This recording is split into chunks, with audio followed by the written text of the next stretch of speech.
Hello, class, and welcome to week 7, our final week of class. Time really flies when you're having fun, right? Okay, well, you guys have done such a great job, and I know that for many of you, you have been stretched beyond your own personal and professional growth in leading groups and kind of tapping into different spaces within yourself. So I just wanted to let you know I'm so happy and glad to have been a part of that with you in my own little way. So this week's lecture is going to be a little bit shorter, as I know, or I'm going to try to make it shorter, as I know that there's many projects that are due and y'all are finishing up with a bunch of different things to get them turned in. And, because we've already talked about and gone through the bulk of the core skills of group stuff. So I want to just kind of take this in a different direction this week. So the focus of this week's lecture really is going to be more on the person of the therapist, whether in a group or an individual setting, and how that correlates with your own personal journey. One of the final aspects of the final project is to be able to reflect on your own journey in this class and just notice different things about yourself in that group setting. What were the things that surprised you about yourself? What did you think that you were really good at that you turned out not to be so great at and needed some work on? Or maybe things that you thought, oh, I'm really going to struggle here. I'm going to have to work on this. And you actually turned out to be pretty good at it. Came really naturally. What was your role in the group? Were you triggered at all? How did you deal with that? What, if any, were the areas that you found that you needed to work on in your own life as a result of the experience of the group?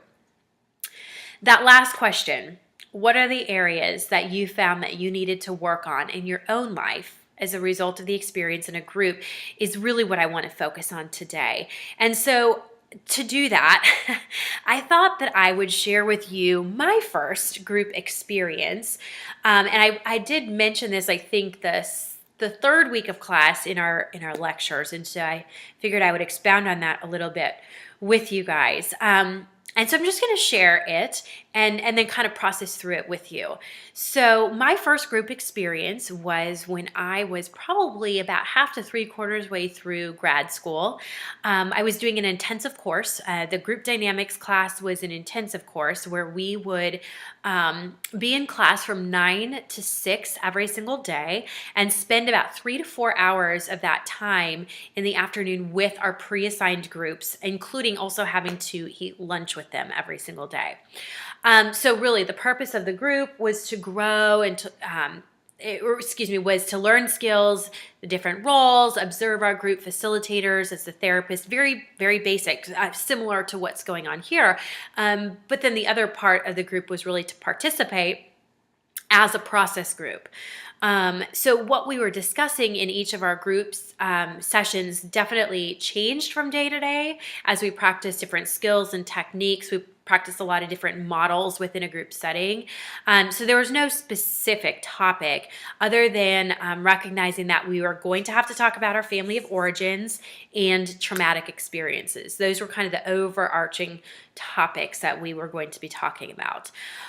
So this group and this class came at a point in my life where I had never really done any sort of self-work outside of Bible studies or small groups that would focus, on a specific topic like dating or relationships or a specific character quality. But this group, and as a therapeutic group, was very, very different. This wasn't about a specific topic or growing in a specific character quality. This is a process group. So in that, of course, we knew that, and we knew the goal of the group. And so this group that I was in went deep very fast, like within minutes of our first introduction of each other. And to be honest, I was completely overwhelmed. Not only had I not done any of my own work, I had no idea what my issues even were. Even though they were there, I can look back now and I can see that they were there. I had no idea. Because really, truly, I came from a community, so culture, family, faith background where you just did not talk at all about what was going on beneath the surface. You didn't share emotions. In fact, emotions were sinful. If you had a problem, it was a sin issue. And you really needed to use spiritual practices, do more of spiritual practices in order to fix that issue. So this was very, very, very overwhelming for me. I was incredibly overwhelmed by the group members sharing like the deepest parts of them, trauma and family issues, literally within minutes of joining the group. And while I never ever shied away from answering questions or trying to even share my thoughts, I couldn't go there. I didn't even know that go there was there. I've never thought about that before, but I was willing to try. So after the first day, my group members confronted me. And I'm going to just go on record and say that I had a very unhealthy group personally, and then how they dealt with conflict. They were very unhealthy. So they confronted me and they told me that they thought I was judgmental and that my quietness caused them discomfort. So I did offer them an explanation that this was a very unique situation, and if they were really in a therapy group, it would be very unlikely that they would have shared that much that quickly. And they definitely agreed with me, but told me I had to participate more. So again, I was really, really trying to. I was actively working to participate, but what started happening is that if I would start talking, I would be cut off by somebody else, or told that I was not going deep enough and that I was hiding something. All the while, now I know this is triggering me big time, this whole concept of hiding something and not being real and honest. So eventually I did start closing up, and it was because it felt very safe, and I felt like this was not a safe place to express myself. This was something I did address with the group leader, and he definitely agreed with some of my concerns, but he really did not do much to address it with the group.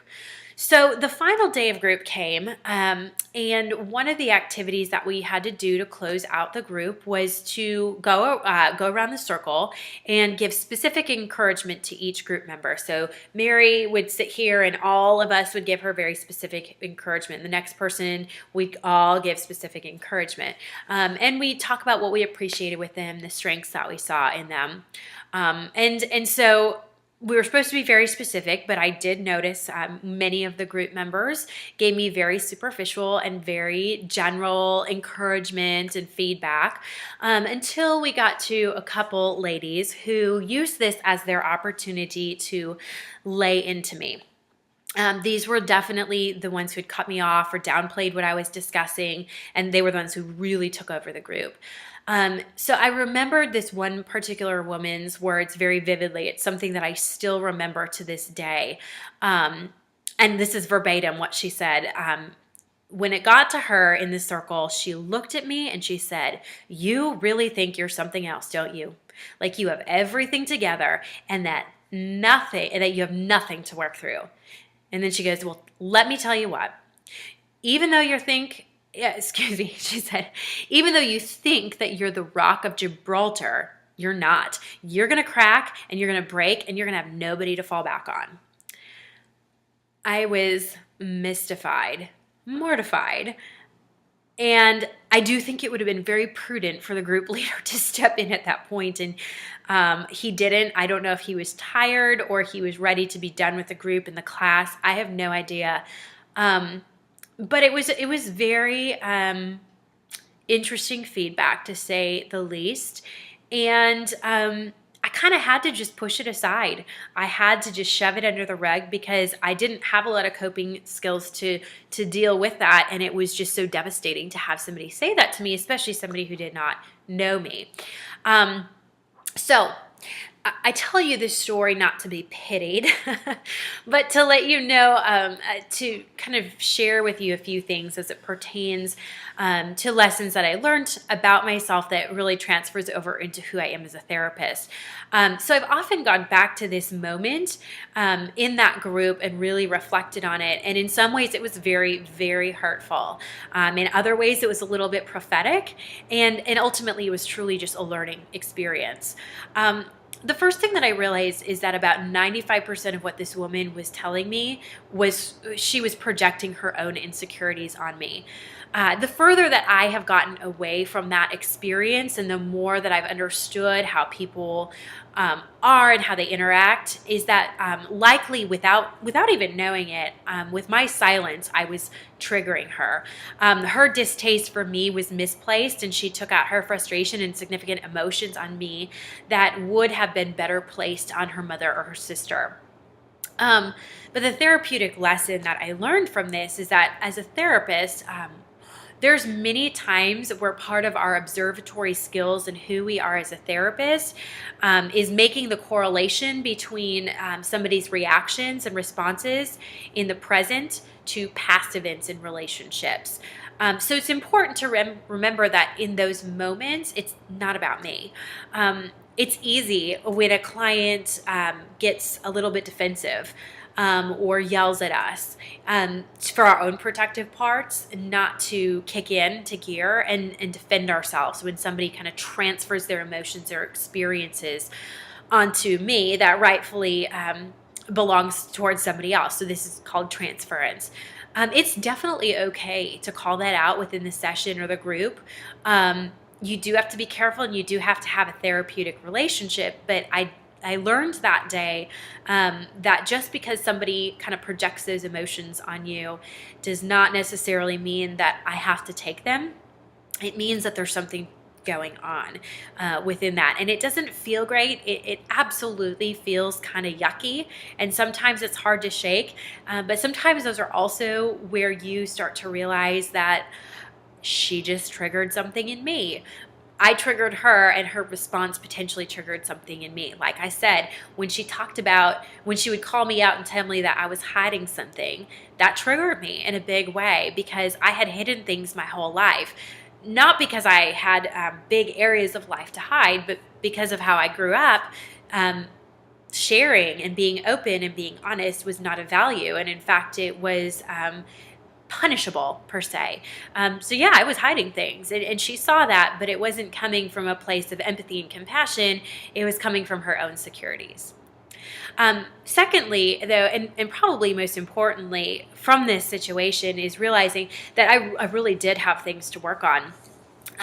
While this woman really did not have any inkling of the reasons why I wasn't sharing and eventually shutting down, she was right in saying that I had the mindset of not needing anybody. But truly it came from the need to survive. I had never allowed myself to depend on anybody else because really depending on others and sharing of yourself is a very dangerous place to be. And I knew that very, very well. I'd been burned many, many times at that point. And so the prophetic part in it, in that little rant that she had, was really that there would be a time that I would crack, because that happened. I did crack. There came a point in my life several years ago now where life really did catch up with me, and it was very, very apparent and imperative, actually, that I did some work on myself. And by some, I mean a lot. It's been a very wonderful but long healing journey. What my classmate was wrong about was that she did say I would have nobody else around me to kind of catch me. And that's where she was wrong. I had an amazing, amazing support group of people that really supported and encouraged me, and in fact were the ones who patiently walked through life with me to get me to the point where I realized I needed help, and that was really beautiful. But I look back at that time when I cracked, per se, and really that is probably one of the most foundational aspects of my professional development. Doing your own work not only makes you a better person, but makes you a much more qualified and compassionate professional. Oftentimes when we sit in therapeutic settings, group or individual, or even just sitting in front of somebody talking and hearing their story on a friend or those sorts of things, those are the moments where our own stuff is touched.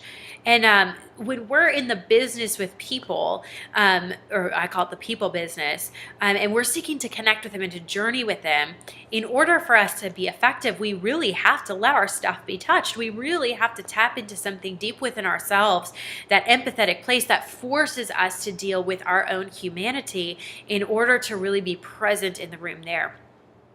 So I tell you this story to just kind of offer you an opportunity, or maybe for some of you it's permission, to really go within these places and do your own work. And now I'm gonna give you two disclaimers. Doing your own work is hard. Doing our work is never easy, but if we're diligent, we see results. And the second thing is that doing our own work changes us. As we shed old childhood wounded parts of ourselves, we do become different people. And sometimes that rubs people the wrong way. Sometimes relationships change. Sometimes they dissolve completely.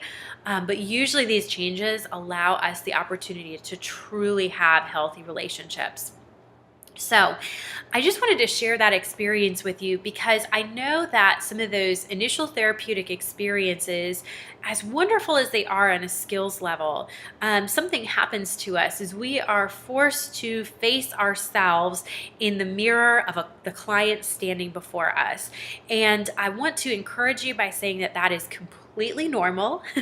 There is nothing wrong with that, but we do have a responsibility in that in order to deal with it. Now, that doesn't mean that you have to be in therapy for the rest of your life. It doesn't mean that you have to dig up every single old piece of everything and work it out right now. But it just means that we need to be cognizant and responsible for what we do need to deal with at this point. When we notice ourselves getting triggered, when we notice things coming up over and over and over again, when we notice certain patterns of ourselves, that's the point where it becomes our job to do our own work. Therapy goes in seasons. There are certain seasons of life where we need that extra help and that added support and encouragement. And then there's other times in other seasons where we need to be living out the things that we've processed and the skills that we've learned. Life goes in seasons. Just like the seasons change, so do the seasons of our lives. And therapy goes right along with that. So I just wanted to encourage you in that, like I said, offer you the opportunity to say, hey, it's time. Or maybe it's that we need to give ourselves permission to do that, that we haven't allowed ourselves to go there before, and right now is really that time. And so I just wanted to kind of share my experience with you to let you know that it's perfectly normal, and to encourage you to take care of yourself in the way that seems the most beneficial and most honest and accurate to who you are and where you're at currently. So I'm going to end that part of the lecture, and I want to give you a couple resources. We talked a couple weeks back about a specific model of therapy called Internal Family Systems, or IFS. And so to that end, I wanted to give you a resource that is IFS. It's an IFS workbook, but it's also maybe a first step for those of you who have not spent time working on yourself, or maybe you're in a season of life where you kind of need to do some work. Maybe you're not at a point where you're ready to see a therapist. Maybe you are at a point where you're ready to see a therapist but need some structure. So I wanted to show you this book. It's called Parts Work, and it is basically the basics, the foundation of IFS, Internal Family Systems. This is an absolutely wonderful book that you could do on your own, that you could do in session. I use concepts with many, many clients on a daily basis from this book. But like I said, this is a wonderful book. It's very tangible, very user-friendly. If you're going, hey, I kind of need to get started a little bit, but I don't know where to start. This is absolutely wonderful. So I'm going to go ahead and send that link to you so that if you want to look it up on Amazon. The second two things that I'm giving you as resources, one is a video. It's about a 3 or 4 minute video. I have definitely posted this video in other classes. It is a short little video by a fabulous woman named Brene Brown, who talks about vulnerability, shame, empathy, and courage. And in this particular video, she's talking about empathy, and she really goes in pretty deeply into talking about what it's like to be empathetic in the presence of another person and the importance of that. And the second resource that I'm going to send you is a handout by a woman, a little story by a woman named Elizabeth Gilbert. She is probably most well known for her book, Eat, Pray, Love. And I follow her on Facebook. And this was something that she had posted one day. I call it the crab bucket story.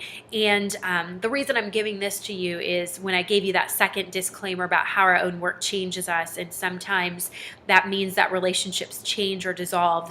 This resource really speaks to that, and just kind of the importance of doing your own work, even if that means that other people have a problem with it. So I will be sending that as an attachment to you in the email this week.